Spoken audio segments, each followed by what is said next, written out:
नमो अर्हन्ताणं नमो सिद्धाणं नमो आयर्याणं नमो वज्रायाणं नमो लुये संवसाहो नमो ऐसो पंच नमोकारो सर्व पावपनासनो मङ्गलानं च सर्वेशम् पढमं हवै मङ्गलम् पढमं हवै मङ्गलम्।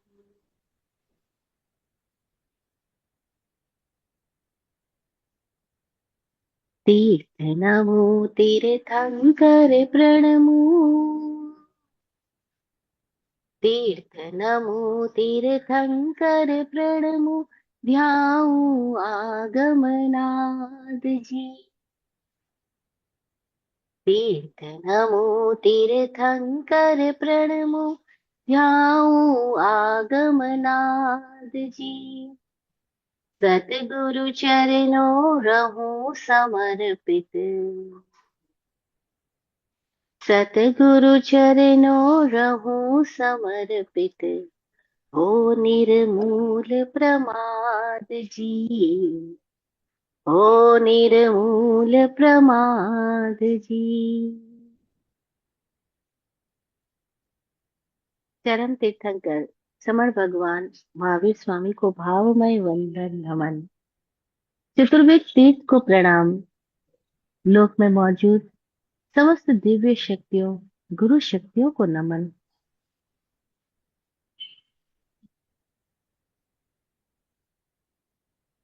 इस जीव को बोध देने वाले, दृष्टि देने वाले, इसके भीतर विवेक जगाने वाले आत्मज्ञानी प्रज्ञा पुरुष पूज्य श्री विराट गुरु जी एवं स्वामी विकास जी को सतत नमन।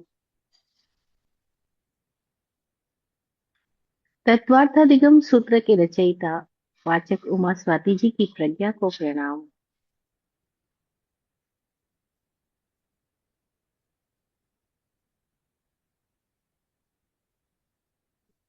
हे सिद्ध परमात्मा, आपकी कृपा से हम सबका सिद्ध स्वरूप उजागर हो, उजागर हो, उजागर हो। सिद्धा सिद्धिं मम दिशन्तु, सिद्धा सिद्धिं मम दिशन्तु, सिद्धा सिद्धिं मम दिशन्तु।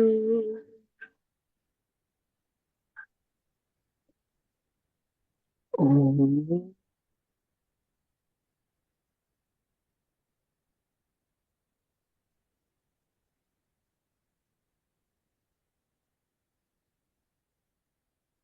ओम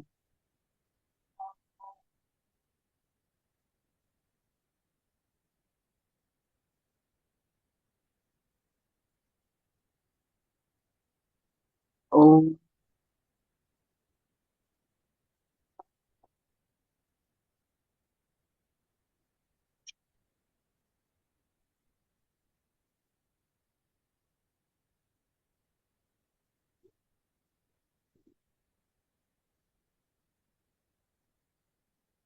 जय हो। नॉर्थ कैरोलिना के स्वाध्याय संघ को प्रणाम।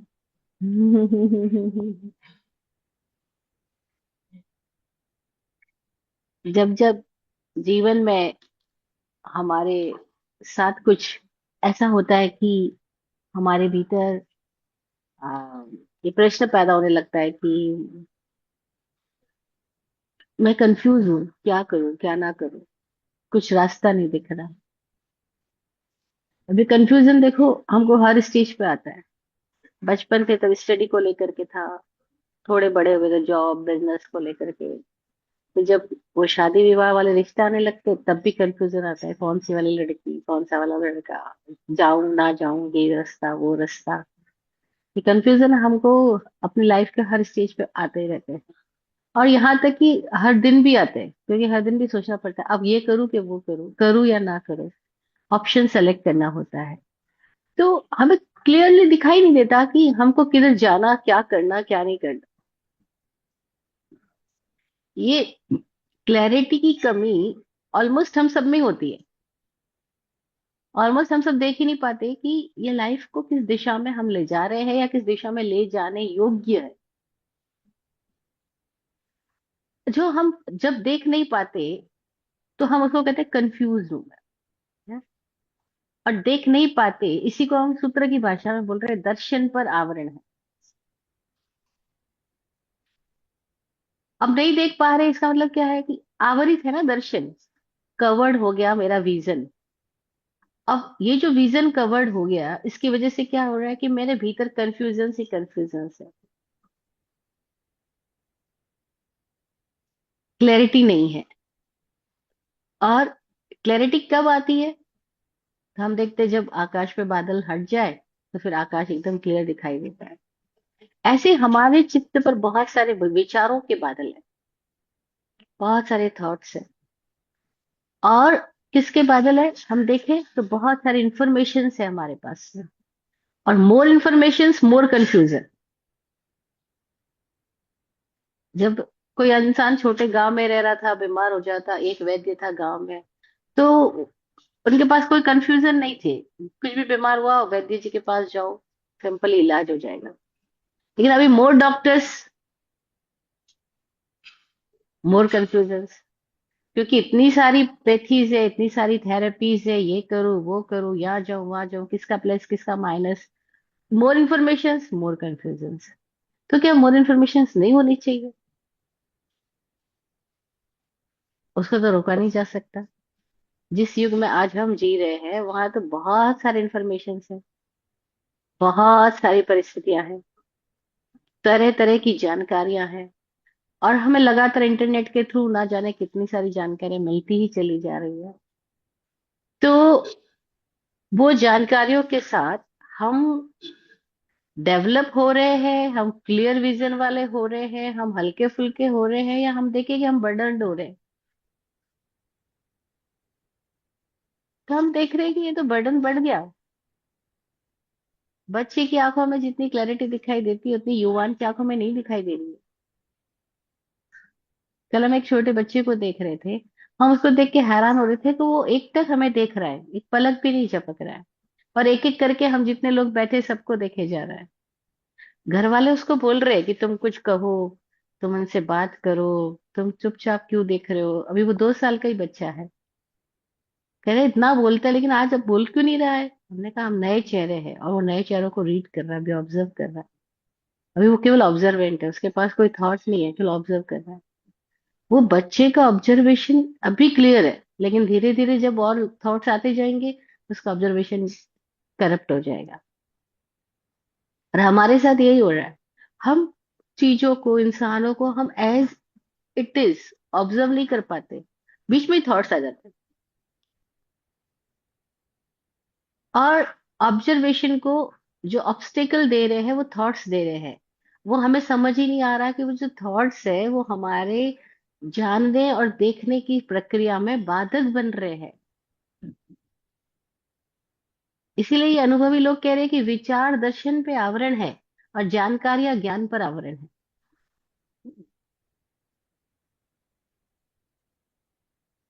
More thoughts more confusion. Clarity नहीं होना, और ये दर्शन पर आवरण है। दर्शन मतलब विजन। अक्सर लोग सवाल करते हैं जब हम इंस्टीट्यूट में या कई लोगों से बात कर रहे होते हैं, यंग जनरेशन से, वो कहते हैं हम डिसीजन कैसे लें। उनके क्वेश्चन में अक्सर क्वेश्चन ये होता है हम डिसीजन कैसे लें। हमें समझ ही नहीं आता क्या करना चाहिए क्या नहीं करना चाहिए। और क्वेश्चन उठने का कारण है क्योंकि जब तक विजन नहीं है तब तक डिसीजन कैसे होएगा? आप कार ड्राइव कर रहे हो, आपको हर पल डिसीजन लेना होता है, लेफ्ट जाना राइट जाना, स्पीड को कम करना, ज्यादा करना, इन सामने चल रही दो गाड़ियों, दो ट्रक्स के बीच में से मेरी कार निकल पाएगी कि नहीं निकल पाएगी, असेसमेंट करना होता है, सब कुछ आपको, एवरी स्टेप आपको डिसीजन लेना है। लेकिन वो डिसीजन कब ले पा रहे हो? When your vision is clear. अगर विजन ही क्लियर नहीं हो, आपको दिखाई नहीं पड़ता हो, तो डिसीजन कैसे ले पाओगे?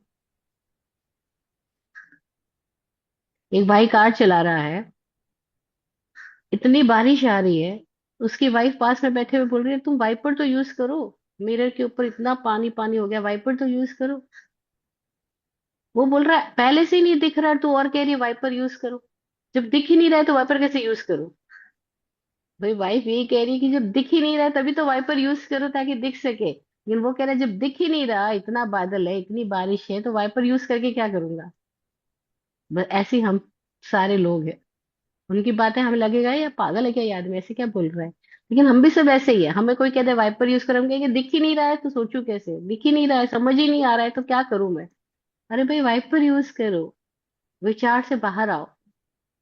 ये विचारों के क्लाउड्स, थॉट्स के क्लाउड्स चारों ओर पूरे दिन रात घेरे रहते। स्वामी जी कहते हैं कि बड़ी हमारे इंसान के जीवन में हमको ये उपलब्धि मिली कि हमारे पास एक ऐसा बहुमूल्य या अमूल्य यंत्र मिल गया हमको,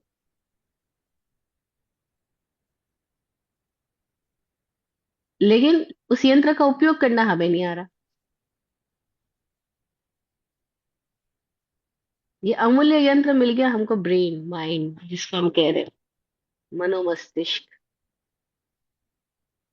लेकिन हमें इसका उपयोग करना नहीं आ रहा। रादर देन कि हम इसको यूज करें, हम इससे यूज्ड हो रहे हैं। We are not driving our mind, our mind is driving us. Memory हमें चला रही है, विचार हमें चला रहे हैं, डिजायर्स हमें चला रहे, we are not driving that. अरे ऐसा क्यों? क्योंकि हमें टेक्निक ही नहीं पता कि जो कार हमने अपने घर के बाहर लाके खड़ी कर दी, उस कार को ड्राइव कैसे करते हैं, ये हमें नहीं पता। तो अब क्या होगा? आप कार में बैठ भी जाओगे तो कार को आप ड्राइव नहीं करोगे, अब कार ही अपने आप को ड्राइव कर रही होगी। तो मुश्किल में पड़ोगे, जाना कहाँ, पहुंचे कहाँ। और ऐसे ही हो रहा है, हर कोई एक्सीडेंट कर रहा है, हर कोई एक्सीडेंट पा रहा है, टकराहट ही टकराहट पा रहा है। वाई? क्योंकि इस मन को चलाना ही नहीं आ रहा, हमें विचार ही विचार घेरे हुए हैं चारों तरफ से। अब इसी को सूत्र की भाषा में कहा, ये ज्ञान और दर्शन पर आवरण है, जो इतनी सारी मेमोरी है वो ज्ञान पर आवरण है, जो इतने सारे थॉट्स है वो दर्शन पर आवरण है। तो इन जानकार लोगों ने क्या बोला कि ये जो जानकारियां हैं वो ज्ञान नहीं है, information is not knowledge, bookish knowledge is not knowledge. तो फिर ज्ञान का मतलब क्या हुआ? उन्होंने कहा ज्ञान का मतलब है जानने की क्षमता। और जानने की क्षमता जो है वो हमेशा प्रेजेंट में होती है, उसका पास्ट से कोई कोरिलेशन ही नहीं है। जानने की क्षमता, ज्ञान जो है वो वर्तमान का विषय है, वो अतीत का विषय नहीं है, ना भविष्य का विषय है। लेकिन अब भी हमारे लिए ज्ञान का मतलब क्या हो गया कि हम में से कितनों को कितनी चीजें मेमोराइज्ड हो।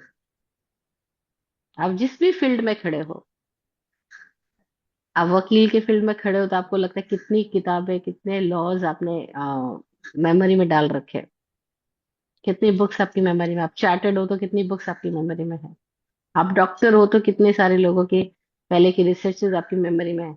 हम में से हर कोई डिसीजन लेने से पहले अपने माइंड की मेमोरी में जाता है और मेमोरी से डिसीजन ले रहा होता है। बस वही हम चूक जाते हैं, क्योंकि मेमोरी को उन्होंने ज्ञान नहीं कहा। ज्ञान मतलब प्रेजेंट, प्रेजेंट में जो स्थिति हमारे सामने आ रही है, जो भी विषय वस्तु सामने आ रहा है, हम उसको क्या देख पा रहे हैं, बिना विचारों के हम उसको देख पा रहे हैं, तो दर्शन। और जब हम उसको देख पाएंगे तो ऑटोमेटिकली हमारे भीतर की जो क्षमता है वो उसके साथ में ऑटोमेटिकली एक अंडरस्टैंडिंग डेवलप करेगी वो ज्ञान। बिना मेमोरी से करप्ट हुए हम चीजों को देख पाए, समझ पाए, वो दर्शन और ज्ञान है।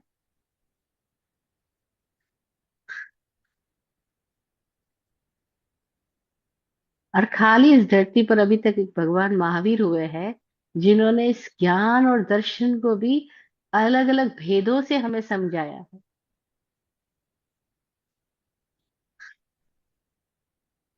बोला मति ज्ञान, श्रुति ज्ञान, अवधि ज्ञान, मन पर्यव ज्ञान और केवल ज्ञान। और स्पष्ट रूप से कहा कि केवल ज्ञान इस ज्ञान, और बाकी जो चारों है वो ज्ञान पर आवरण है। मति ज्ञान मतलब आवरण युक्त ज्ञान, इसीलिए उसको बोला शायोपशमिक ज्ञान।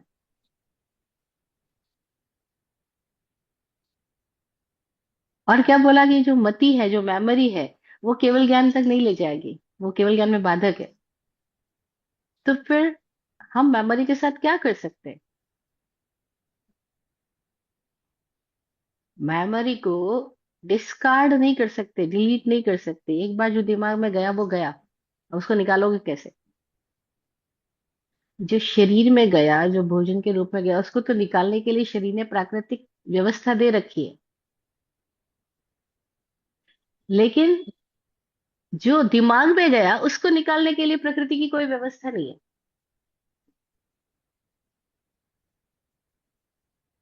इसलिए पुराने लोग इस बात का बड़ा ध्यान देते थे कि तुम्हारे दिमाग में क्या जा रहा है। अभी भी कोई जानकार लोग इस बात के लिए बड़ा जोर देते हैं कि दिमाग में क्या ले जा रहे हो। लेकिन हम लगातार रील्स देख रहे हैं, दिमाग में क्या ले जा रहे हैं। लगातार न्यूज पढ़ रहे हैं, दिमाग में क्या ले जा रहे हैं। लगातार गॉसिपिंग कर रहे हैं, दिमाग में क्या ले जा रहे हैं। We are not aware. हम खाना खाते वक्त शायद थोड़ा अवेयर, हम भीतर क्या ले जा रहे हैं शरीर में। तो हम बहुत अत्यधिक गर्म चीज नहीं ले जाएंगे, अत्यधिक ठंडी चीज जो हमारे गले को खराब करेगी, सिस्टम को डिस्टर्ब करेगी। हम खाने से पहले हमारी जीभ भी रोक देगी, जीभ जल जाएगी, अत्यधिक गर्म है तो। इसका मतलब क्या हुआ कि शरीर खुद ही मना कर रहा है कि नहीं, ये चीज हम नहीं ले जा सकते। देखो कि नमक की डली आ गई खाने में, तो क्या करेंगे? शरीर ही मना कर देगा, अरे नहीं, तुरंत हम मुंह से थूक देंगे। लेकिन थॉट्स के मामले में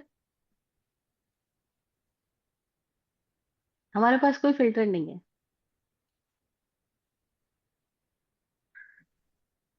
तो उन्होंने कहा आरंभ में ही चेतना, ले जाते वक्त ही चेतना, वही ज्ञान पर आवरण बनेगा। इतने सारे थॉट्स, इतनी सारी इंफॉर्मेशन ज्ञान पर आवरण बनेगी, तो क्या करेंगे इसके लिए? तो कहा ऑब्जर्वेशन हो लेकिन विदाउट थॉट होगा, वही ऑब्जर्वेशन होता है। और ऑब्जर्वेशन में बड़ी गजब की बात है कि हम जब देख रहे हैं तब हम जुड़ नहीं रहे हैं, और जब हम जुड़ गए हैं तो हम देख नहीं रहे हैं।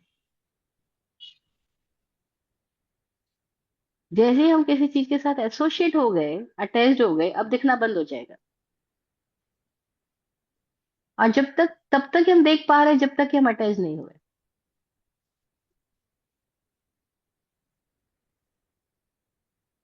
तो ज्ञान और दर्शन पर आवरण का मतलब क्या हुआ कि जहां तक हमारे भीतर में चीजों को देखने के साथ ही अटैचमेंट डेवलप हो रहा है, क्लिंगिंग आ रही है, पकड़ आ रही है, पकड़ आते ही आवरण आ गया। अब पकड़ने की आदत बड़ी बुरी है। बचपन से हर चीज को हम पकड़ते आए। हम छोटे बच्चों को देखें, कुछ भी चीज पकड़ेंगे, मुंह से पकड़ लेंगे। इवन देन घर में पड़े चप्पल है तो उसको भी उठा करके मुंह से पकड़ने लग जाएंगे। अभी उनके पास और सारे यंत्र डेवलप नहीं हुए, तो जितना शरीर डेवलप हुआ उसी से वो पकड़ने की कोशिश कर रहे हैं। और ये पकड़ने की कोशिश बूढ़ा आदमी भी लगातार कर रहा होता है। वो भी लगातार अपने परिवार वालों को, रिश्ते वालों को याद कर करके बुला रहा होता है। अरे आ जाओ, अरे आ जाओ, अरे आ जाओ, वो पकड़ रहा है। और ये जो पकड़ है वही आवरण बन रही है। अदरवाइज आवरण का कोई कारण ही नहीं है। वस्तु अपनी जगह है, व्यक्ति अपनी जगह है। भाई, objects are objects, they are not obstacle for us, they are not disturbing us. Guruji कहा करते थे, वस्तु में क्या दम की जो वासना आप में पैदा करे।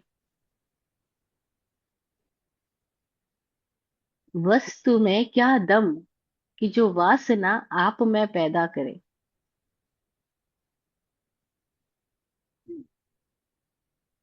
किसी वस्तु में थोड़ी दम है जो हमारे में वासना पैदा कर ले। अरे ये हम है जो वासना पैदा करके फिर वस्तुओं को पकड़ते हैं, फिर वस्तुओं को देखते हैं। और जैसी वासना के साथ देखा वैसी दर्शन नहीं हुआ, दर्शन पे आवरण आ गया। अब विजन ही नहीं है तो डिसीजन कैसे होगा। और जिसको विजन है उसको कभी क्वेश्चन ही नहीं आता डिसीजन का, क्योंकि हर मोमेंट पे विजन है। तो डिसीजन लेने की जरूरत ही नहीं, फिर तो वो लाइफ को इंस्टेंटली जिएगा, स्पॉन्टेनियसली जिएगा। क्योंकि सामने आया बस वैसे उसको बीते से रिस्पॉन्ड होगा और वो वैसे जिएगा। अब स्पॉन्टेनिटी में जो है वो नॉलेज है, और प्लानिंग में जो है वो नॉलेज नहीं, इंफॉर्मेशन है।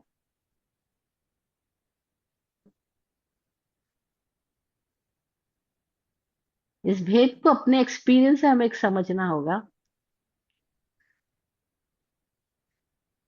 इसीलिए जो लोग ज्ञानी होते हैं उनके लिए बोला जाता है कि वो प्लानिंग से नहीं जीते। वो कैसे जीते हैं?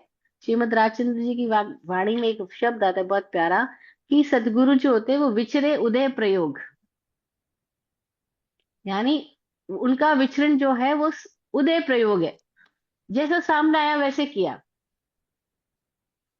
कोई प्रतिबद्धता नहीं है, कोई प्रतिबंध नहीं है।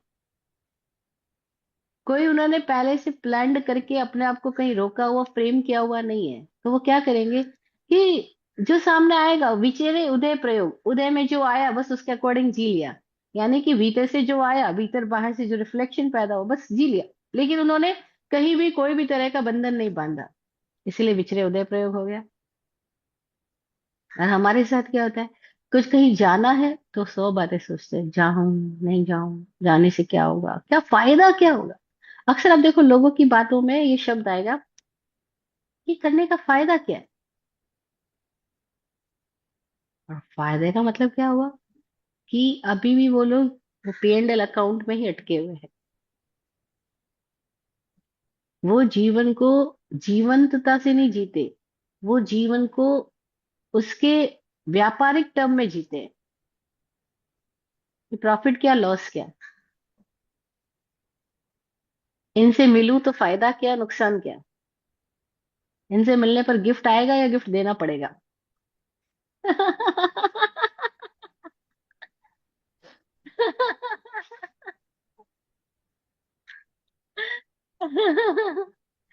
और बस ऐसे ही हम अपनी पूरी जिंदगी में हर जगह पर फायदा नुकसान देखते हैं। नहीं, हम भगवान के पास भी पहुंच जाएंगे तो प्रश्न यही करने वाले, भगवान ये करने से क्या फायदा होगा, प्रणाम करने से क्या फायदा होगा, जाप करने से क्या, ध्यान करने से क्या फायदा होगा, अगर तपस्या करूँ तो फायदा क्या होगा। हम हर जगह फायदा ही पूछने वाले, क्यों? बिकॉज हम लोग सब लोग बनिया बुद्धि वाले लोग हैं। और ये फायदा कौन पूछ रहा है? जो भविष्य को निर्धारित करना चाह रहा है वो फायदा पूछ रहा है। और भविष्य को कौन निर्धारित करना चाह रहा है?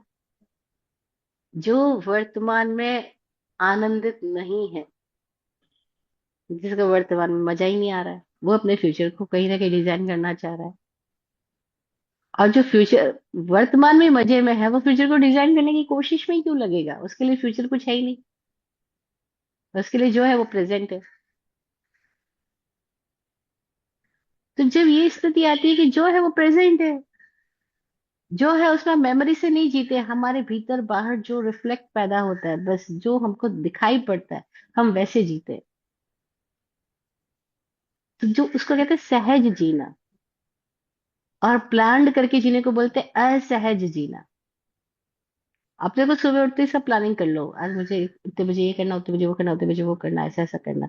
और फिर स्थितियां तो बदल जाएगी। बहुत बार ऐसा होगा कि आपने सोचा कुछ था, होएगा कुछ। ऑलमोस्ट ऐसे ही होने वाला है ना। क्योंकि पता ही नहीं चला, अचानक कहीं से फोन आ गया, हम आपके घर आ रहे हैं, अब आपको कहीं जाना था, आपका प्रोग्राम कैंसिल हो गया। आपको कुछ आज अपना रिटर्न वर्क पूरा करना था, लेकिन सामने कोई और स्थिति आ गई, आप वो नहीं कर पाए। अब आप शाम होते होते फ्रस्ट्रेट होके बोलोगे, क्या हो गया ये, मैंने क्या सोचा था, क्या हो गया, मैंने ये चाहा ही नहीं था, ये तो सब गड़बड़ हो गया, आज का मेरा पूरा दिन डिस्टर्ब हो गया, मेरी पूरी प्लानिंग खराब हो गई। अब रात सोने से पहले आपके भीतर डिप्रेशन होगा, फ्रस्ट्रेशन होगा, और खुद को कोसते कोसते सो जाओगे। फिर ऐसा रूटीन बन जाएगा। एक टाइम था मेरे साथ भी ऐसा ही होता था। मैं भी हर दिन पहले सोचती थी आज ये सब काम निपटाना है, और शाम होते होते सिचुएशन दूसरी होती, काम तो निपटे नहीं, तो मैं फ्रस्ट्रेट होकर बोलती आज का दिन बेकार गया। एक दिन गुरुजी ने सुना मेरा मेरा ये सेंटेंस, बोला ऐसा मतलब क्या हुआ, मैंने कहा कुछ सोचा था वो हुआ नहीं, तो बोले सोचा ही क्यों था। मैंने कहा तो क्या नहीं सोचना चाहिए, ये सोचने का मतलब ही ये है कि हमने प्रतिबंध कर लिया, हमने घटना का अपने भीतर निर्माण कर लिया, प्रतिबंध कर लिया कि ऐसा ऐसा हो, अब वैसा वैसा नहीं होगा तो हम परेशान हो रहे हैं। तो फिर सोचना नहीं तो क्या करना, गुरुजी ने कहा सामने जो आए उस क्षण को जीना बस। फिर किसी प्रसंग पे गुरुजी ने समझाया कि पूजा का मतलब क्या होता है, किसकी पूजा की जाती है।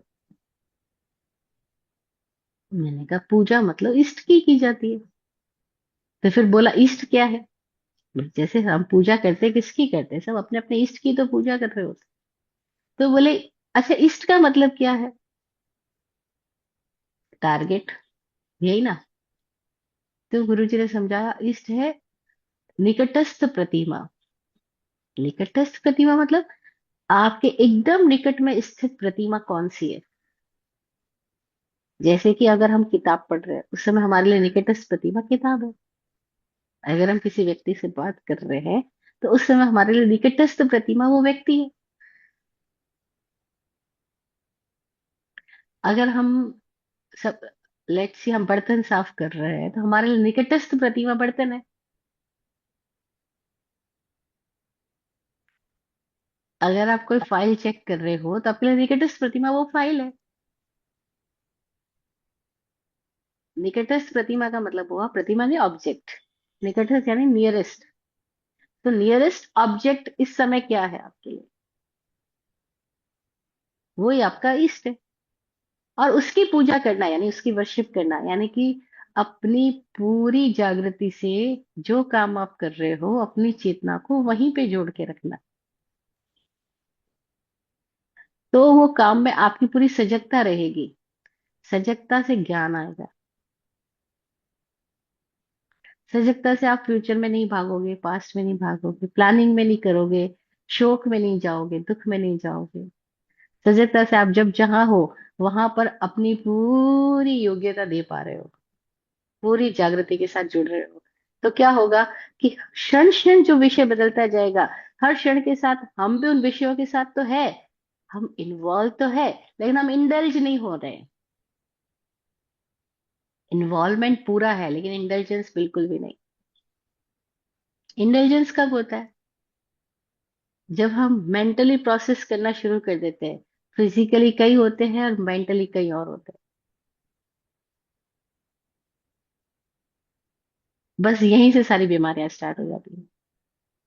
ज्ञान और दर्शन वर्तमान का विषय है, लेकिन हमने ज्ञान और दर्शन को अपने साथ पास्ट और फ्यूचर में जोड़ लिया। ज्ञान यानी हमारे लिए पास्ट मेमोरी जो हो गई वो, और दर्शन मतलब फ्यूचर का जो इमेजिनेशन या फ्यूचर की जो हमारी प्लानिंग हो गई वो।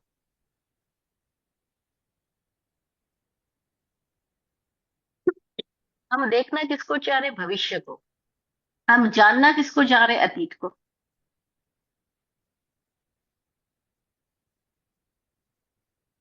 और बस वही आवरण है।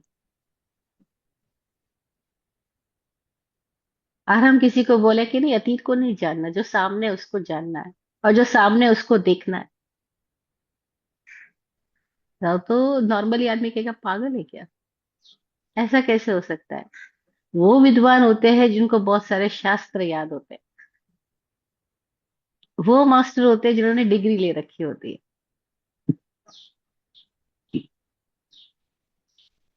अच्छा फिर उनसे जो प्रेजेंट की सिचुएशन तो डिफरेंट है, उनसे पूछो अब क्या, तो कहेंगे नहीं ऐसा क्वेश्चन तो पहले कभी आया ही नहीं था, हमने किताबों में पढ़ा ही नहीं था। ऐसी परिस्थिति के बारे में तो कोई रूल्स, कोई लॉस कभी किताबों में नहीं लिखे हुए हैं, तो सिचुएशन तो डिफरेंट है। तो गौतम बुद्ध बोलते थे कि समस्या हर दिन बदल जाती है, तो समाधान अतीत से नहीं दिए जा सकते। इसीलिए तुम पूर्व में दिए गए बुद्ध पुरुषों के समाधान पे मत अटकना। तुम आई हुई समस्या को उसी समय देखना, समझना और उसका प्रत्युत्तर देना सीखना। तो तुम खुद के भीतर की स्थिति को डेवलप करोगे। और तुम अतीत के साथ अटके रहोगे, अतीत पे भरोसा करके जियोगे, तुम वर्तमान के ज्ञानी कभी नहीं हो सकते। महावीर की वाणी बोलती है, वर्तमान वर्ते सदा सो ज्ञानी जग माय। ये जो वर्तमान में बरस रहा है वह ज्ञान है, क्योंकि ज्ञान वर्तमान का विषय है, दर्शन वर्तमान का विषय है, अतीत का नहीं। ज्ञान को आवृत कर रही है हमारी अत्यधिक जानकारियां, और दर्शन को आवृत कर रहे हैं हमारे विचार। देखो, नॉर्मल एग्जाम्पल से समझो, हम बोला हमने चक्षु दर्शन, अचक्षु दर्शन, अवधि दर्शन, केवल दर्शन। आंख देखती है, लेकिन अगर हमारी आंख खुली और हम विचारों में कहीं और है, और सामने से कोई गुजर जाता है और हमसे पूछा कि वो निकला था क्या, हम कहते नहीं, हमने नहीं देखा। क्यों? तुम्हारी आंखें तो खुली थी, तुमने देखा नहीं। मैं कहीं खोया हुआ था, कहीं विचार में था, मुझे दिखाई नहीं पड़ा। तो ये एग्जाम्पल है कि जैसे हम आंखें खोली लेकिन हमारे भीतर विचार चल रहा है, तो हम देख ही नहीं रहे सामने क्या ऑब्जेक्ट है। नहीं, हम चल रहे होते हैं और पैरों से कुछ चीज को टक्कर लग जाती है, एकदम नॉर्मल बातें हैं।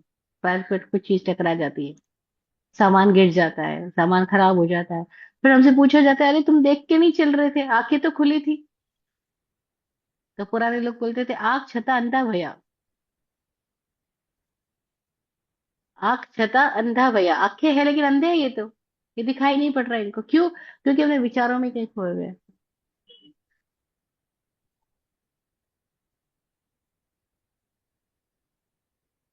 दुष्यंत और शकुंतला की कहानी पौराणिक कहानी है।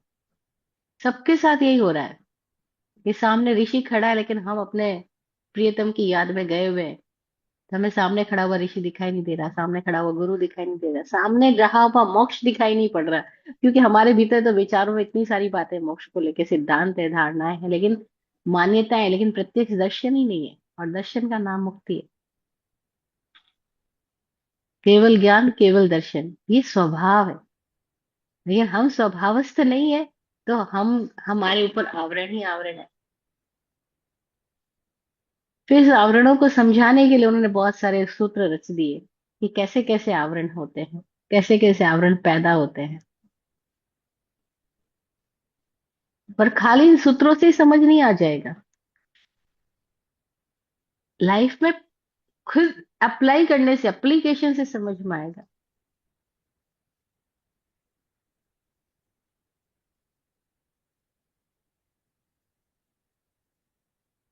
तो हम पिछले 2 सेशन से बात कर रहे हैं ज्ञान और दर्शन पर आवरण कैसे आता है।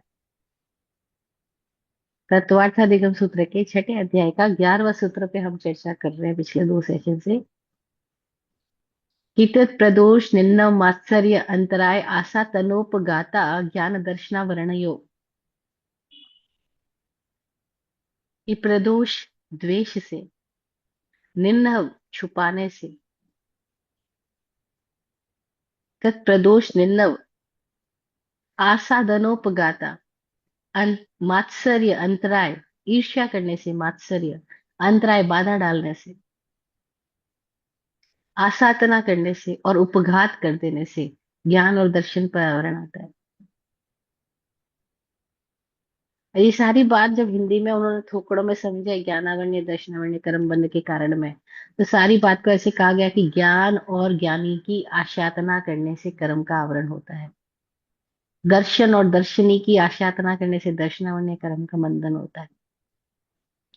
जो थोकड़े जो चल रहे हैं प्रचलित जैन परंपरा के अंदर में, आपको नहीं उसके साथ कनेक्शन है, लेकिन वहां पर किताबों में ऐसे ही लिख करके बताया गया है सबको कि ज्ञान और ज्ञानी से ईर्ष्या रखो, ज्ञान और ज्ञानी में अंतराय डालो, ज्ञान और ज्ञानी की आशाधना करो, ज्ञान और ज्ञानी का उपघात करो, ज्ञान और ज्ञानी से द्वेष करो, ज्ञान और ज्ञानी से का नाम छुपाओ, तो ज्ञानावण्य और दर्शनावण्य कर्मों का बंधन होता है। लेकिन सवाल ज्ञान और ज्ञानी की नहीं है, सवाल जीवन की है।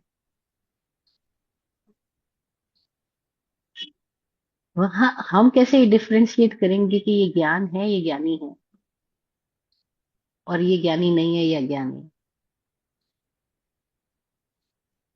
मैं परंपरा की बात भी साथ साथ इसलिए कर रही हूँ क्योंकि ये वीडियो तो ना जाने कहाँ कहाँ जाएगा, कौन पारंपरिक व्यक्ति इसको सुनेगा। तो उसके भीतर में जो परंपरा से पकड़े हुए शब्द है, वो शब्द भी उसको समझ में आने चाहिए कि वो शब्द क्या इशारा कर रहे थे, और हमने शब्दों को पकड़ करके हम कहाँ संकुचित होके बैठ गए। अब वो संकुचित अर्थ लेते हैं क्योंकि सारी जो ये टीचिंग्स देते हैं ना जैन परंपरा में या किसी भी धर्म की परंपराओं में, ये हम लोगों को सारी टीचिंग्स के साथ में मैं देख रही हूँ कि रिजल्ट क्या निकलता है कि लोग सीमित होते जाते हैं, लोग विराट नहीं होते। और वो संकुचित यहाँ तक हो जाएंगे कि बस अपनी अपनी परंपरा के जो गुरु है, जो दीक्षित है, वो सब ज्ञान और ज्ञानी है, और जो अपनी और परंपरा के नहीं है वो सब अज्ञानी है।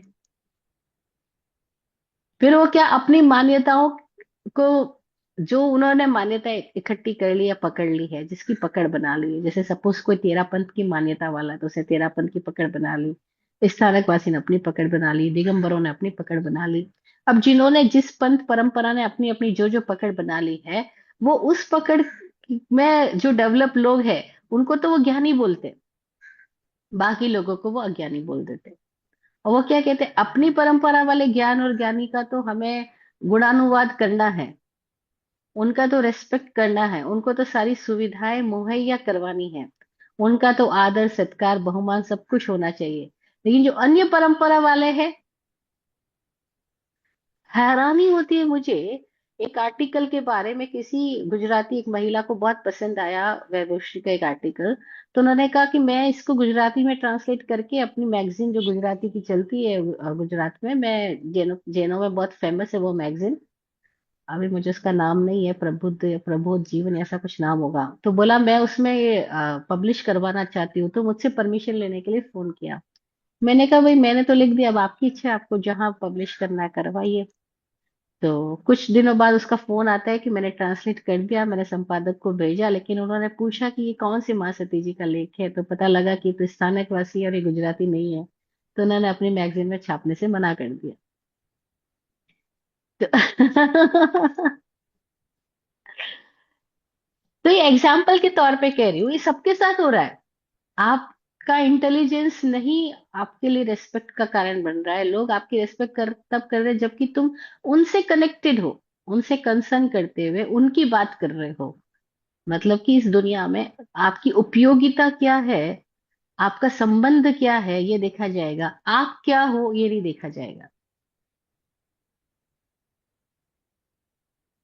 और इतना हमको बचपन से दिमाग में भर दिया जाता है यूटिलिटी वैल्यू,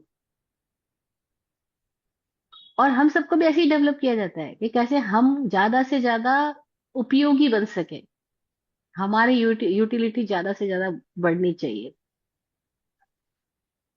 और फिर एक दिन आदमी बहुत फ्रस्ट्रेट होता है, पछताता है, वो कहता है कि मेरे को घर वालों ने प्यार नहीं किया, तब तक प्यार किया जब तक मैं पैसे बना रहा था, जब तक मैं घर पे पैसे लाके दे रहा था अपने बच्चों को, अपने दोस्तों को, अपने पोते पोतियों को, अपने फ्रेंड्स को, अपने रिश्तेदारों को, सबको मेरा नाम बोल रहे थे। अभी क्या हुआ, मैंने पैसे बनाने बंद कर दिए, तो कोई मेरी तरफ देखता नहीं, इसका मतलब वो प्यार किसको कर रहे थे। अच्छा, ये आज फ्रस्ट्रेशन क्यों पैदा हो रहा है, क्योंकि आज समझ आ रही कि तुमने भी उपयोगी बनना कोई कोशिश करी, उपयोगिता को लोगों ने प्यार किया, हमने इंसान के अस्तित्व को प्यार नहीं किया, हमने उसकी यूटिलिटी वैल्यू को प्यार किया। और ये क्या बता रहा है, ये बता रहा है कि कैसे हम मोहनीय मोह में होने की वजह से ज्ञान और दर्शन पे आवरण कर रहे हैं, और सारे आवरणों का कारण, ज्ञान आवरण दर्शन आवरण अपने आप से नहीं हो रहे, वो मोह की वजह से हो रहे हैं। और मोह का मतलब क्या हुआ, पूरा मिथ्यात्व मोह है, मान्यताएं मोह है, लगाव मोह है, और इनकी वजह से आवरण हो रहा है। तो अगर हमें ये सूत्र समझने हैं तो ये सारे एक्चुअल में सारे कनेक्टेड है, ये आठों कर्म एक ही बात है। लेकिन फिर भी आठ कर्म केवल एक महावीर भगवान है जिन्होंने आठ कर्म की बात करी।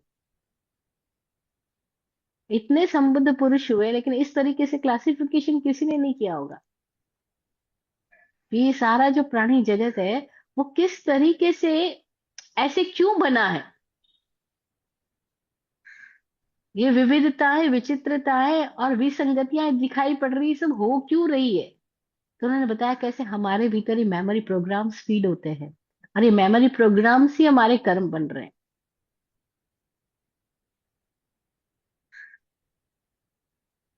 और हम में से हर कोई एक पर्टिकुलर मेमोरी के अंदर प्रोग्रामिंग है, उसके अंदर मेमोरी की प्रोग्रामिंग है, और फिर वैसी वैसी प्रोग्रामिंग के अकॉर्डिंग हम चल रहे हैं।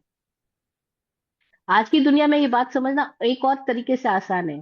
एक किसी ने अगर मैट्रिक्स मूवी देखी हो तो समझ में आएगा कैसे मैट्रिक्स वो कैसे माइंड को प्रोग्रामिंग कर देते हैं, और फिर वो सारे लोगों को कंट्रोल करते हैं अपनी प्रोग्रामिंग के थ्रू। अगर हम देखें तो पूरा ब्रह्मांड में हर कोई मैट्रिक्स ही हो रहा है।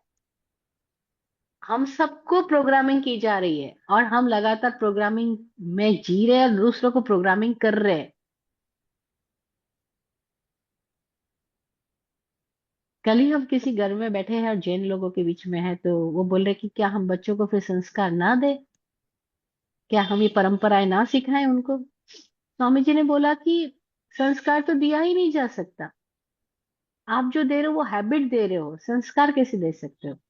तो उन्होंने बोला क्यों संस्कार क्यों नहीं दिया जा सकता। तो बोले संस्कार वो चीज है जो हम अपने भीतर अपनी जीवन ऊर्जाओं को कुछ इस तरीके से उनको संचालित करते हैं कि वो अब प्रकृति से संस्कृति में चली जाए। फिर स्वामी जी ने और डिस्क्राइब करके समझाया कि there are three options, three dimensions. हम सब प्रकृति से आते हैं, तो हम सब एक प्रोग्राम से आए है ना। लेकिन अब हम प्रकृति से, हमारे पास में दो संभावनाएं हैं कि हम या तो प्रकृति से विकृति में चले जाएं या प्रकृति से संस्कृति में चले जाएं। और संस्कृति का मतलब है कि हम अब हमें अपने ही भीतर की सेंसेस, एनर्जीज, अपनी समझ के साथ में कुछ ऐसे प्रयोग करने होंगे कि कैसे हम माइंड बॉडी की प्रोग्रामिंग से बियॉन्ड जा सके। और जब हम बॉडी और माइंड की सारी प्रोग्रामिंग, सारे हैबिट्स से बियॉन्ड जाते हैं, उसका नाम संस्कारित होना है, कि अब ये संस्कृति में आए। और अगर हम माइंड बॉडी की प्रोग्रामिंग के अंदर ग्रैप में ही रहते हैं, उसकी पकड़ में ही रहते हैं, अब वो प्रोग्रामिंग चाहे कैसी भी क्यों ना हो, दिगंबरों की अलग प्रोग्रामिंग होगी, तेरापंथ की अलग, श्वेतांबर की अलग, एक्स वाई जेड, सबकी, हिंदुओं की अलग, मुस्लिम की अलग। तो जब तक हम उस प्रोग्रामिंग के अंदर कैप्चर्ड है और हमको पता ही नहीं चल रहा कि हम नहीं सोच रहे, हमें सोच थोपी गई है, ये हमारा दर्शन नहीं है, हमारा विजन नहीं है, हम पर दृष्टि डाल दी गई है, हमने उस दृष्टि को पकड़ लिया, उसको धारणा बोला गया। जैसे हिंदू धारणा, जैन धारणा, बौद्ध धारणा, नहीं, मांसाहार की धारणा, शाकाहार की धारणा, ये सब धारणाएं जो हमको दी गई है, वो धारणाएं विजन नहीं है, दर्शन नहीं है। धारणाएं दर्शन पर आवरण है। तो जब तक हम इस प्रोग्रामिंग के अंदर चल रहे हैं, धारणाओं में क्या चल रहे हैं, तब तक हम लोग प्रकृति और विकृति में तो है, संस्कृति में नहीं है। तो संस्कारित होने का मतलब क्या हुआ, कि क्या हम अपनी जीवन ऊर्जा के साथ कुछ ऐसे प्रयोग करें कि वो जीवन ऊर्जा जो है वो सेट प्रोग्राम से मुक्त हो सके, और हम अपने आप के साक्षी हो सके। कैसे हम आईने में खुद को देख पाते, कब देख पाते, जब हम आईने से कुछ दूरी पे खड़े हैं। अगर हम आईने से चिपक जाए, क्या खुद को देख पाएंगे। तो ऐसे लाइफ का हर एक ऑब्जेक्ट के साथ में जब हम किसी दूरी पर खड़े हैं, कोई एक पर्टिकुलर गैप के साथ, हम डिस्टेंस के साथ हम खड़े हैं, तो हम वॉचफुल है, ऑब्जर्वेंट है, और तब हम उस सब्जेक्ट, उस ऑब्जेक्ट के प्रति हम निष्पक्ष उसको देख पाएंगे। और ये निष्पक्षता विवेक है।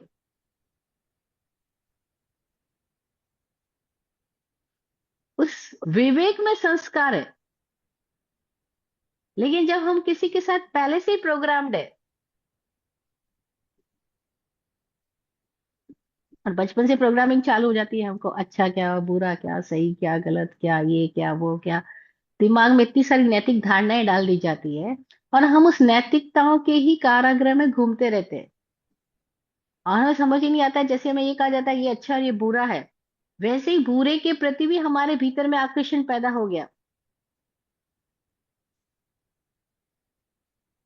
हालांकि बुरे का आकर्षण हटाने के लिए और अच्छे का आकर्षण बढ़ाने के लिए सोसाइटी, फैमिली, सब हमें क्या करती है? अच्छे का आकर्षण बढ़ाने के लिए रिवॉर्ड देती है और बुरे का आकर्षण घटाने के लिए पनिशमेंट की व्यवस्था करती है। कि अच्छे का आकर्षण बढ़ेगा इसलिए रिवॉर्ड देते हैं। नहीं, अच्छे काम किए तो पॉइंट्स मिलेंगे। धार्मिक स्कूलों में जाओगे तो तुमको सर्टिफिकेट मिलेंगे, गिफ्ट मिलेंगे। हम छोटे थे तो हम धार्मिक पाठशाला में पढ़ने जाते थे तो वहाँ चॉकलेट मिलती, बिस्किट मिलते। तो हम छोटे बच्चों को तो चॉकलेट का इतना लालच होता है, दो चॉकलेट भी आज एक दिन में खाने को मिलेगी, धार्मिक स्कूल पाठशाला में जाएंगे तो हम चले जाते थे उसके लिए, 1 किलोमीटर दूर भी चल के जाएंगे क्योंकि धार्मिक पाठशाला में जाने से हमको चॉकलेट मिलने वाली है। तो ये रिवॉर्ड की व्यवस्था की जाती है। वो रिवॉर्ड कभी चॉकलेट के रूप में बच्चों के लिए, फिर बड़ों के लिए एक और दूसरे मेडल्स है, चादर है, अलग अलग सामान है, वस्तुएं, गिफ्ट है। फिर उनका नाम है, उनको पदवियां दी जाएगी। ये सारी पदवियां क्यों मिल रही है? कि हम नैतिकता को बढ़ाने के लिए कर रहे हैं। और क्या हमें समझ नहीं आ रहा कि जैसे हम एक को बढ़ा रहे हैं दूसरा पक्ष थोड़ी गायब होएगा, वही साथ के साथ मौजूद रहेगा। तो आदमी क्या करता है, बैक डोर और बनाता है, अपने घर में बैकडोर बनाता है, ताकि पिछले दरवाजे से वो उस रास्ते पे जा सके जहां वो जाना चाहता है। तो अनैतिकता को जानने की भी, बुराई को जानने का भी आकर्षण बना ही रहता है। और आदमी दो के बीच में द्वंद में सदा जीता है। और ये द्वंद जो है, ये मोह द्वंद पैदा कर रहा है। और द्वंद जो है वो हमारे विजन को कभी क्लियर ही नहीं होने देता। और हमारे ऊपर बंधन क्या है? ये सारी मान्यताएं हमारी बंधन है, ये हमें समझ ही नहीं आता। भाई किससे मुक्त होना है? कोई बाहर थोड़ी किसी ने बेड़ियों से बांधा है कि जिससे हमको मुक्त होना है। या बाहर किसी ने थोड़ी हमको घर की चार दीवारी में कैद कर दिया है कि पिंजरे में बांध दिया है कि हमको इसमें से बाहर कैसे निकलना है। वो बंधन कोई है ही नहीं हमारे पास में। हमारे पास में बंधन क्या है? हमारे पास में बंधन है कि हम सब मैट्रिक्स मूवी की तरह है, हमें पता ही नहीं चल रहा है कि हम सब प्रोग्रामिंग में चल रहे हैं। और ये प्रोग्रामिंग सबको बांट रही है। और ये प्रोग्रामिंग अट्रैक्शन भी पैदा करवा रही है, ये प्रोग्रामिंग ये जो अटैचमेंट भी पैदा करवा रही है और इसका अपोजिट पोल पे भी लेके जा रही है। ये सब कौन करवा रहा है? प्रोग्रामिंग करवा रही है। अगर ये प्रोग्रामिंग ना हो तो, या हम इस प्रोग्रामिंग के बियॉन्ड जा पाए तो, जैसे हम बियॉन्ड चले गए वैसी प्रोग्रामिंग खत्म। ये प्रोग्रामिंग ही आवरण है, जिसको शास्त्र ने ज्ञानावल्य दक्षिणावल्य बोला है। वही सारी प्रोग्रामिंग है, मेमोरी है, थॉट्स है, थॉट पैटर्न्स है, सिद्धांतों की पकड़ है। और सत्य कभी सिद्धांत में नहीं होता, सत्य दर्शन में होता है। सिद्धांत में तो खाली वाद होता है, और वाद में विवाद होता है। और देखो हम पूरी जिंदगी क्या करते जाते हैं, चाहे वो पंडित है, चाहे वो शास्त्री है, चाहे वो आचार्य उपाध्याय साधु, वो लोग कर क्या रहे होते हैं? उनके प्रवचन सुनते हैं तो ऐसा लगेगा वाद विवाद कर रहे हैं क्या। अपने पक्ष के समर्थन में बोल रहे हैं और अपने विपक्ष की सारी वो बुराइयां करते हुए बोल रहे होते हैं। और पूरी जिंदगी वो वाद विवाद कर रहे होते हैं। आप हैरान होगे, जैनों के ग्रंथों में एक ग्रंथ आता है जिसका नाम है स्यादवाद मंजरी। और जिन आचार्य ने ये ग्रंथ लिखा वो ऐसा बता रहे हैं कि भगवान महावीर इसलिए मजेदार है क्योंकि उन्होंने स्यादवाद की बात कही, उन्होंने अनेकांत का दर्शन दिया हमको, ठीक है। तो ये पूरे ग्रंथ को मैंने बहुत पहले, दीक्षा से भी पहले पढ़ा, क्योंकि तब मेरे को बहुत पढ़ने की रुचि थी। जो भी चीज मेरे को पढ़ने को मिले बस पढ़ना चाहिए था। तो मैंने जो स्यादवाद मंजरी पढ़ी, मैं इतनी हैरान हुई कि वो बात तो स्यादवाद की कर रहे हैं लेकिन हर मत का खंडन कर रहे हैं। न्याय का, वैशेषिक का, सांख्य का, योग का, जितने छठ दर्शन भारत में चलते हैं वो सबकी बुराइयां करते हुए कह रहे हैं कि महावीर का मजेदार है। तो फिर मैंने कहा फिर ये स्यादवाद कहाँ हुआ? वे महावीर तो कह रहे उसमें भी स्याद सत्यम, वो भी कथनचित रास्ता है, वो भी कथनचित सत्य है। लेकिन हम कह रहे हैं कि ये सब की बातें हम करते हुए बता रहे हैं कि देखो इसमें ये कमी, इसमें वो कमी, इसमें वो कमी, षड दर्शन की कमियां बताते हुए वीतराग दर्शन को महान बता रहे हैं। तो मैं समझी कि ये प्रोग्रामिंग ही ऐसी है। हम सबको अधूरा बोलते हुए खुद को पूरा बोलना चाह रहे हैं, कैसे हो सकता है? लेकिन प्रोग्रामिंग ही है। और उनको अलग प्रोग्रामिंग दी गई है। जो न्याय वाले, वैशेषिक वाले, सांख्य वाले, योग वाले, वो सब अपनी अपनी बात करते कहते बस ईश्वर तक जाने का यही एक मार्ग है। वो मंत्र वाले कहेंगे मंत्र ही मार्ग है, तंत्र वाले कहेंगे तंत्र ही मार्ग है, यंत्र वाले कहेंगे यंत्र ही मार्ग है। ये सब कहाँ कहाँ, बस इसी में ईश्वर बसता है, खत्म हो गई बात। ऐसा क्यों बोल रहे हैं? क्योंकि ऑल आर प्रोग्राम्स। प्रोग्राम्ड है, और हमको पता ही नहीं चल रहा कि हम नहीं बोल रहे, प्रोग्रामिंग बोल रही है। तो हम हैबिट्स को संस्कार बोल रहे हैं, हम प्रोग्रामिंग को संस्कार बोल रहे हैं। हम प्रोग्रामिंग करने को बोल रहे हैं कि संस्कारित किया हमने, इसको संस्कार दे दिया। अब ये बच्चा जैनों की भाषा में बात करेगा, जो भी घर में आएगा उसको वो जय जिनेन्द्र बोलेगा। तो हमने कह दिया संस्कार है। तो हिंदुओं ने जय श्री राम को बोलने को संस्कार कह दिया, सिखों ने सत श्री अकाल बोलने को संस्कार। ये संस्कार नहीं है, ये प्रोग्रामिंग है। तो संस्कार क्या है? संस्कार वो है कि कैसे हम अब जो जीवन ऊर्जा लेकर यहाँ इस शरीर में बैठे हैं, वो जीवन ऊर्जा कैसे देह और मन के बंधनों से मुक्त हो जाए, तब वो संस्कारित हुई। अदरवाइज तो वो प्राकृत है या विकृत है, संस्कृत नहीं हुई। संस्कृत का मतलब है वो प्योर हो गई। हाँ, उसके पास में कोई क्रिस्टल्स नहीं है, कोई धारणाएं नहीं है, कोई प्रोग्राम नहीं है। लेकिन अब ये बात इतनी अजीब सी लगेगी। एक जगह लोग आए मेरे को, उन दिनों की बात है, बोले आप प्लीज हमारी सिटी में पधारिए। तो मैंने कहा भाई 200-300 किलोमीटर चल के हम आपकी सिटी में आ तो जाएंगे, हमें कोई दिक्कत नहीं है, लेकिन क्या आप ऐसा चाहोगे कि जिन दिनों हम आ रहे हैं उन दिनों स्कूल की छुट्टियां हैं, तो हम बच्चों के लिए, सब बड़ों के लिए कोई ऐसा एक आयोजन करें कि जिसमें हम वीतराग दर्शन का शिक्षण दे, ना कि हम स्थानकवासी का दें या तेरापंथी का दें या मंदिर मार्गी का दें। और आपकी सिटी में बहुत सारे दिगंबर है, बहुत सारे श्वेतांबर है सब। तो हम चाहते हैं कि क्या क्या सबके लिए एक प्रोग्राम कर सकते हैं ऐसा। तो बोलते हैं कि अच्छा महाराज, ये तो बहुत अच्छी बात है, आप आयोगे तो सारे लोग आएंगे, सब लोगों को आप धर्म के ज्ञान दोगे। फिर थोड़े दिनों बाद पता लगा कि उन्होंने जो हमको इनवाइट किया था वो इस बात के लिए कैंसिल कर दिया, क्योंकि जाकर के जब उन लोगों ने आपस में बात की तो बोलते हैं कि ये महाराज जी स्थानकवासी की बात नहीं करना चाह रहे, स्थानकवासी धर्म नहीं सिखाना चाह रहे, कह रहे वीतराग दर्शन सिखाना चाह रहे हैं। तो ये तो गड़बड़ बात है कि फिर तो दिगंबर भी आएंगे, वो भी आएंगे, और ये उन सबके बीच में बात करेंगे। दाना, ये स्थानकवासी नहीं सिखा रहे तो हम इनको नहीं इन्वाइट कर रहे, क्योंकि वो स्थानकवासी समाज के अध्यक्ष मंत्री थे। तो उन्होंने आपस में डिसाइड करके वो इनविटेशन कैंसिल किया। इनविटेशन कैंसिल होने से मुझे तो कोई फर्क नहीं पड़ा, लेकिन जब ये कारण पता लगा तो मुझे इतनी हैरानी हुई कि हम धर्म के नाम पे क्या कर रहे हैं। हम धर्म के नाम पे खुद सच्चा होना, विराट होना नहीं सिखा रहे, हम मान्यताएं दे रहे हैं, परंपराएं दे रहे हैं, ज्ञान और दर्शन पे आवरण ही दे रहे हैं, प्रोग्राम्स ही दे रहे हैं। तो संस्कृति कहाँ हुई? तो स्वामी जी बहुत अच्छी बात बोले कि संस्कृति कोई दूसरा नहीं दे सकता है, संस्कार कोई दूसरा नहीं दे सकता। वो चीज होती है जो हमको अपने ही भीतर से कुछ अर्जित करनी है। खुद ही हमें अपने जीवन की ऊर्जाओं के साथ कुछ प्रयोग करने होंगे, खुद ही अपने जीवन के सिस्टम को जानना और देखना होगा, तो हम इस स्थिति से अबव जा सकेंगे। तो बोले जहां तक हैबिट्स और प्रोग्राम्स है, वहां तक हम प्राकृत है या विकृत है, हम संस्कृत नहीं है। वो अच्छे कहला सकते हैं, और हर कोई अच्छा ही कह के पकड़ाता है। भाई जो मुस्लिम अब टेररिस्ट पैदा कर रहे हैं या कुछ भी कर रहे हैं, वो अच्छा कह के ही तो पकड़ा रहे हैं। वो ये कह रहे हैं कि देखो हम अच्छे हैं, ये लोग काफिर है। भाई कोई अपनी जान देने को ऐसी थोड़ी राजी हो जाता है। उसको ये कहा जाता है कि जो जान दे रहा है वो तो सीधा अल्लाह के पास पहुंचेगा, वही अल्लाह का सही बंदा है। और जिनको तुम मार रहे हो वो अल्लाह के बंदे है ही नहीं, इसलिए तुम उनको मारने के लायक हो। वो सब धर्म के विरोधी लोग हैं, इसलिए तुमको उनको मारना ही होगा। तो क्या वो हिंसा हिंसा के नाम पे दे रहे हैं? नहीं, वो हिंसा धर्म के नाम पे दे रहे हैं। और हमें भी समझ नहीं आ रहा कि हम भी कितनी सारी बातों में इस तरह से प्रोग्राम्ड है कि हमें भेदभाव धर्म के नाम पे दिया जा रहा है, शास्त्र के नाम पे दिया जा रहा है। और ये सो कॉल्ड धार्मिक लोग हमें बांट रहे हैं, बंटवारा करते हैं।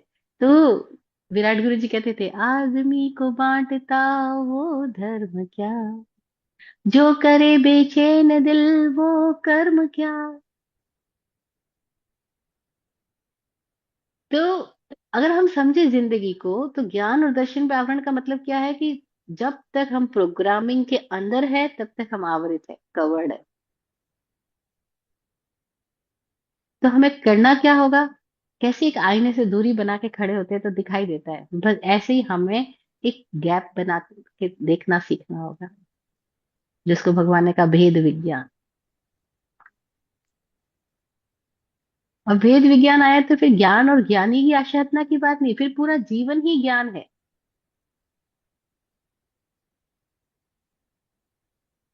ज्ञानी लोग क्या बोलते हैं कि मुक्त पुरुष की दृष्टि से ये संसार निर्वाण है, और बंधे हुए लोगों की दृष्टि से निर्वाण ही संसार है। वो कहते हैं संसार निर्वाण दो अलग चीज नहीं है। मुक्ति कहीं लोक से अलोक में जाने में नहीं है, लोक में ही तो मोक्ष है। इन किसके लिए मोक्ष है? जो लोक में उद्योतित हो गया, लोगस्य उज्जोयगरे। उद्योतित हो गया का मतलब क्या हुआ? कि अब वो भीतर में किसी भी प्रोग्राम से मुक्त हो गया, प्रकाशित हो गया, उसके लिए तो मुक्ति है। लेकिन जो अभी लोक में उद्योतित नहीं है, यानी अवेकंड नहीं है, उसके लिए ये पूरा लोक ही बंधन है। तो बंधन और निर्वाण दो अलग अलग घटनाएं नहीं है। जो सोया उसके लिए संसार है, बंध है, जो जागा है उसके लिए मुक्ति है, निर्वाण है। इतना सुंदर वो समझाते हैं वो शो। जो वो कहते हैं कि पूरी रात सपने देखे, लेकिन जैसी नींद में से आंख खुली सपने गायब हो जाते हैं। अभी थोड़ी हम सपनों को कैलकुलेशन करते हैं, गायब हो गए, खत्म हो गई बात, आंख खुल गई जैसे। ऐसे ही हम सपने में है तो सारा संसार है, और हम जाग के तो संसार गायब है, संसार कुछ है ही नहीं। तो ज्ञानावण्य दर्शनावण्य आवरण का ये सूत्र कारण बता रहा है, तत् प्रदोष निंद मात्सर्य अंतरायासा तनोपघाता ज्ञान दर्शनावरण योग। लेकिन मैं कह रही हूँ कि केवल इतने पे ही मत अटक जाना कि मैं ईर्ष्या नहीं करता हूँ या मैं आशातना नहीं करता हूँ, नहीं। हम जब तक प्रोग्राम्ड है तब तक हम बंधन में ही है, ज्ञान और दर्शन पे आवरण है। तो कैसे होगा? वर्तमान में कैसे हम, वर्तमान पूजा किसकी? इष्ट की। इष्ट क्या? निकटस्थ प्रतिमा, जो सामने है। तो जो सामने है उसको देखना, उसको जानना। जो सामने है उसके समक्ष, आईने के सामने कैसे रहते हैं, ऐसे हो जाना। अब ये प्रैक्टिस की बात है, ऐसे ही नहीं हो जाएगा। स्वभाव होते हुए भी अभी हमारे लिए प्रैक्टिस की बात है। क्यों? क्योंकि हम इतने ज्यादा हैबिचुअल प्रोग्रामिंग में कवर्ड है कि हमें इस प्रोग्रामिंग से आउट होने के लिए हमें जागरूक होने का पुरुषार्थ करना होगा। और वो जागरूकता का पुरुषार्थ ही संयम कहलाता है।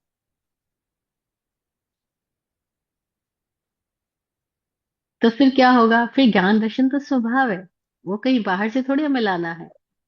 वो तो ऐसे बादल हटे और सूर्य का प्रकाश प्रकाशित हुआ, वो तो स्वाभाविक है। बस बादल के हटने के लिए हमें क्या करना होगा? ऑब्जर्वेट होना होगा, जागरूक होकर देखना होगा, जागरूक होकर निरीक्षण करना होगा। तो ज्ञान दर्शन का आवरण आश्रव है, बंध है। और इस आश्रव और बंध से मुक्ति का पुरुषार्थ अपने भीतर ऐसी स्थिति में आना कि हमारी प्राण ऊर्जाएं जो है वो किसी मेमोरी से प्रोग्राम्ड होके ना चले, बल्कि वो सहज स्वाभाविक इंस्टेंट हो, स्पॉन्टिनिटी में जीना आ जाए हमको।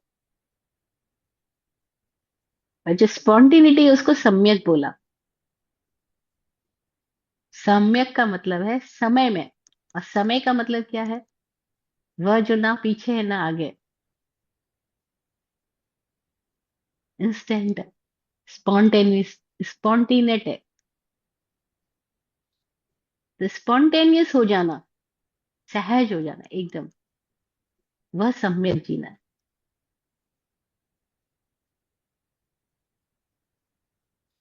क्यों क्रिकेट में मजा आता है?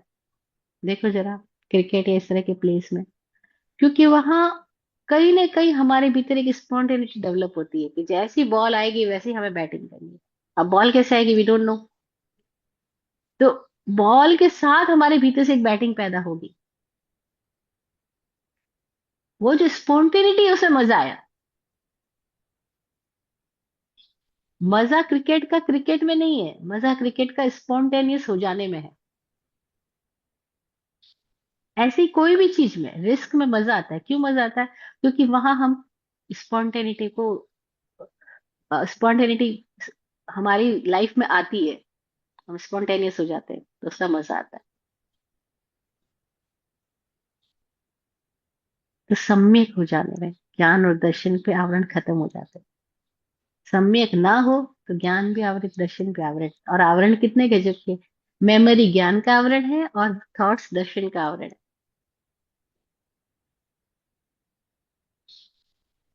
इसलिए इसका संबंध किसी पंथ परंपरा मान्यता से नहीं है। हम जैन है या नहीं है, कोई फर्क नहीं आएगा, छोड़ दो इस सब बातों को। एकदम नॉर्मल हम हैं। तो हम देखते हैं कि हमारे भीतर क्लाउड्स है थॉट्स के, हमारे भीतर क्लाउड्स है मेमोरी के, और वही हमें लगातार हॉन्टिंग कर रहे हैं। और क्या हम इसके बिना देख सकते हैं? हाँ। इसके लिए कुछ प्रैक्टिस की बात है। कुछ टेक्निक्स भगवान ने दिए, महावीर भगवान ने उन दिनों में, कि कैसे आदमी अपने भीतर की इस प्रोग्रामिंग से बाहर आ सके। इसलिए सामायिक का अभ्यास दिया। और वो अभ्यास करने से ही होगा, बिना किए पाते से तो कुछ होगा नहीं। और आज हमारे पास ऐसे मेडिटेशन की टेक्निक्स अवेलेबल है, जिसको हम अगर प्रैक्टिस करें तो हमारे भीतर वो स्थिति आती है कि हम चीजों को निष्पक्ष होके कुछ आईने के सामने दूरी बना के खड़े हो सकते हैं। बस फिर पूरा जगत आईना हो जाता है, जहाँ हम रिफ्लेक्ट करते हैं लेकिन कनेक्ट नहीं होते, रिस्पॉन्ड करते लेकिन रिएक्ट नहीं करते। बस उसका नाम मोक्ष। मुक्ति कहीं बाहर थोड़ी है, किसी और से थोड़ी है। खुद में ही बंधन है, खुद में ही मोक्ष है। और खुद में ही बंधन, खुद से ही बंधन है, किसी और से भी बंधन नहीं है। खुद में बंधन, खुद से ही बंधन है। और वो जो खुद बांध रहा है, बस उसको जान लेना, मुक्त हो जाना है। तो आज इतना ही रखें, कोई सवाल हो तो बात करते हैं अगला चैप्टर में जाने के पहले। क्योंकि अब अगला चैप्टर ज्ञानावन्य दर्शनावन्य के बाद में वेदनीय कर्म का आता है। प्रणाम वैभव सिंह जी, नितेश बोल रहा हूँ। जी। कैसे आप?